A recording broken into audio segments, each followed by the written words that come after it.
السلام علیکم ورحمۃ اللہ وبرکاتہ۔ حامدوں و مصلیاً اما بعد۔ رمضان کی کرنیں سیریز میں آپ کا خیر مقدم۔ Oh Ramadan, oh Ramadan, Ramadan, Ramadan, Ramadan. ایک نئی کرن کے ساتھ رب سے ملاقات۔ ہم اور آپ غور کریں، سوچیں، تصور کریں کہ کیا ہماری ملاقات اللہ سے ہو سکتی ہے؟ کیا ہم اس لائق ہیں کہ رب العالمین سے ہم ملاقات کر سکیں؟ کیا یہ ممکن ہے کہ ہم جیسے خطا کار، گناہوں میں ملوث،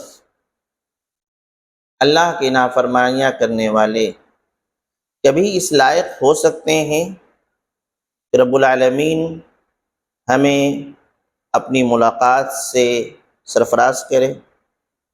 ان تمام سوالوں کا ایک جواب یہ ہے کہ ممکن ہے یہ ہمارے تصور میں نہ ہو، ممکن ہے کہ ہمیں یہ عجیب سا لگتا ہو یا بڑا معاملہ لگتا ہو، لیکن ہاں، اللہ رب العالمین اپنے بندوں کو، اپنے خوش نصیب بندوں کو یہ موقع فراہم کرے گا تو رب العالمین سے ملاقات کریں گے۔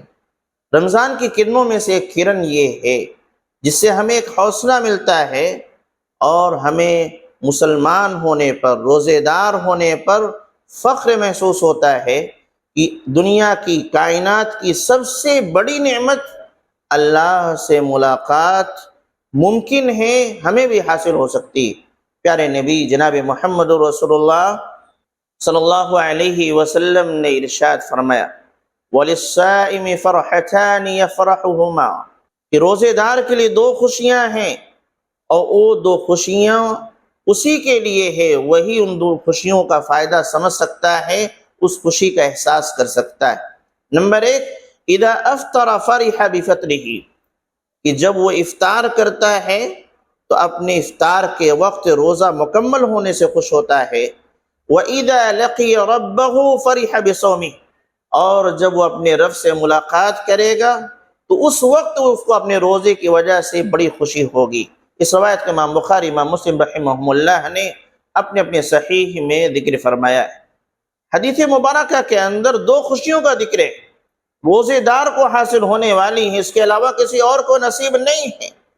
ایک یہ ہے کہ بندہ صبح سے لے کر کے اللہ کے حکم کے مطابق بھوکا پیاسا رہا، اپنی جائز شہوات کو بھی چھوڑے رکھا، اور مغرب کا وقت ہوا، غروب آفتاب ہوا، اور اس وقت وہ روزہ افطار کرتا ہے۔ اس وقت جو خوشی ہوتی ہے، اس خوشی کا احساس صرف روزے دار کو ہوتا ہے، کسی اور کو نہیں۔ یعنی اسی وقت ایک ایسا بندہ بھی ہمارے ساتھ بیٹھا رہے جو روزے سے نہیں تھا، افطار کر رہا ہے، وہی پانی وہ پی رہا ہے جو میں پی رہا ہوں، روزے دار پی رہا ہے، وہی کھانا وہ کھا رہا ہے جو روزے دار کھا رہا ہے، دونوں کی لذت میں فرق ہوگا۔ جو روزے دار ہے اس کی خوشی کا مقام دوسرا ہے، اور جو دوسرا ہمارا بھائی ہے جو روزے سے نہیں تھا، وہی چیزیں کھا رہا ہے، اس کو خوشی میسر نہیں آتی۔ بلکہ یہاں تک یہ بات کہ اگر آج میں روزے سے ہوں، آج اس لذت کو میں محسوس کر رہا ہوں، اس کے علاوہ دوسرے ایام میں جب میں روزے سے نہ رہوں، اگرچہ میں بھوکا پیاسا رہوں، شام کو جب میں بیٹھوں اسی وقت انہی چیزوں کو لے کے بیٹھوں تو اس وقت خوشی نہیں ہوتی۔ کیوں؟ اس وجہ سے کہ روزہ نہیں تھا، یہاں روزہ ہے، وہاں روزہ نہیں ہے، تو یہ خوشی صرف روزے دار محسوس کرتا ہے۔ دوسری خوشی، جو سب سے بڑی خوشی، سب سے بڑی نعمت ہے کائنات کی، رب العالمین سے ملاقات، روزے دار کو رب العالمین ملاقات کا شرف بخشے گا، اور جب ملاقات ہوگی تب روزے دار اپنے روزے پر فخر کرے گا، واہ، اس روزے نے مجھے کو یہ مقام دلا دیا ہے۔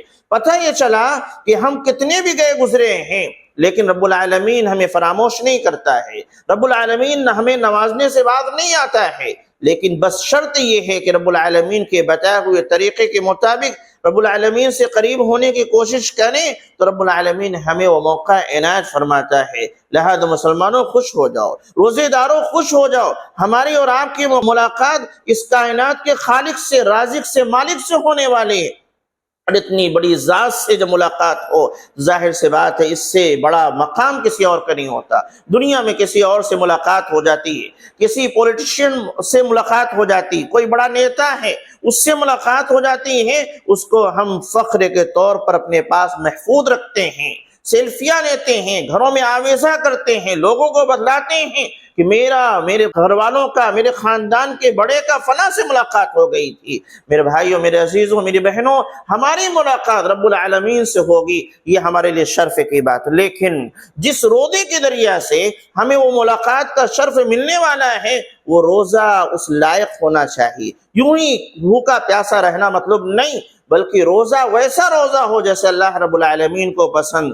وہ روزہ گناہوں سے پاک ہو، وہ روزہ بدزبانی سے پاک ہو، وہ روزہ فحاشی سے پاک ہو، وہ روزہ جھوٹ سے پاک ہو، کبیرہ گناہوں سے پاک ہو، وہ روزہ اخلاص کے ساتھ رکھا گیا ہو، اس میں دکھاوا نہیں ہونا چاہیے، وہ روزہ ایسا ہو جس میں غصہ نہ کیا گیا ہو، وہ روزہ ایسا ہو جس میں چیخنا چلانا نہ ہوا ہو، تب رب العالمین کے نزدیک یہ روزہ اس لائق بنے گا کہ رب العالمین کے یہاں ملاقات کا شرف اس کے ذریعے سے ہمیں مل سکتا ہے۔ الہ العالمین، ہم کمزور ہیں، ناتواں ہیں، ہمارے اعمال اتنے اچھے نہیں ہیں، پھر بھی تجھ سے امید ہے کہ ہم تمام کو ملاقات کا شرف تو بخشے گا۔ الہ العالمین ہمیں اپنی ملاقات کے شرف سے سرفراز فرما، الہ العالمین ہمیں جنت نصیب فرما، آمین۔ تقبل رب العالمین۔ والسلام علیکم ورحمۃ اللہ وبرکاتہ۔